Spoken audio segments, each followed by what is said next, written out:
She ran after him for a while, and her pace began to slacken due to her not being as athletically fit or gifted, and she watched hopelessly as his form began drawing further and further into the distance.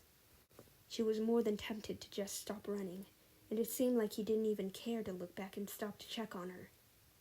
That was it. She couldn't go on anymore. Abruptly, she slowed to a stop and rested her hands on her knees, panting heavily and gulping as much air as she could. She shut her eyes as she was hit with a wave of dizziness, and a piercing ring played in her ears as numerous different colors dotted her vision, backed with a blazing white.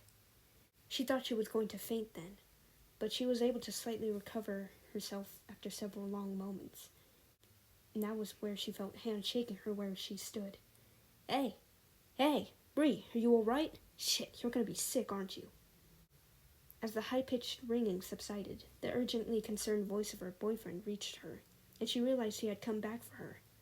A feeling of happiness bloomed within her, and she willed herself to pull together and get over her sickness. With deep breaths, she pushed herself up again and gave Donovan an assuring nod. She was fine. Meanwhile, a wave of dizziness hit her again upon standing, but she worked to quash the feeling and prove she was fine. Whew, that's a relief. I almost thought you couldn't keep up with me. She could not. And she did stop because of it, but at least he didn't leave her after all. That was wild, wasn't it?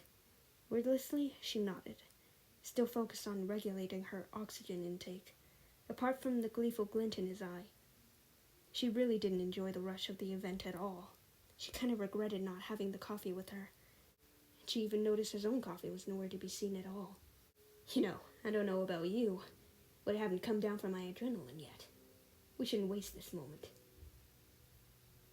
He spoke huskily. She almost didn't hear what he said, but the way he approached her and placed his hands on her hips and tugged her closer was enough of an implication. Donovan, what? Her cheeks had already been colored from her physical exertion, but became even brighter from embarrassment. But we can't. We're in public.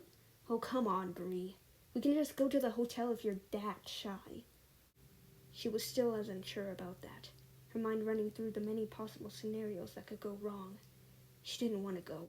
She wanted to actually go on a normal date with Donovan and forget responsibility for a while with her true love. As though hearing her reluctant and troubled thoughts, he added in with a pout in his voice. It's my last day here before I have to go back. Don't you want to have fun before I leave? She looked back up at him with wide, dismayed eyes. She didn't know this was a short visit. It was probably important that he returned back so quickly. She thought it might have been for his business. She furrowed his brows with a guilty look, biting her lip. She didn't want him to leave in a bad attitude, but she didn't feel so good at the moment. But when she met his dark eyes, she came to a decision. She did want to make it up to him.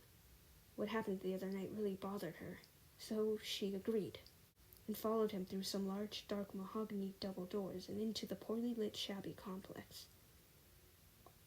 All while a deep pit opened up within her gut.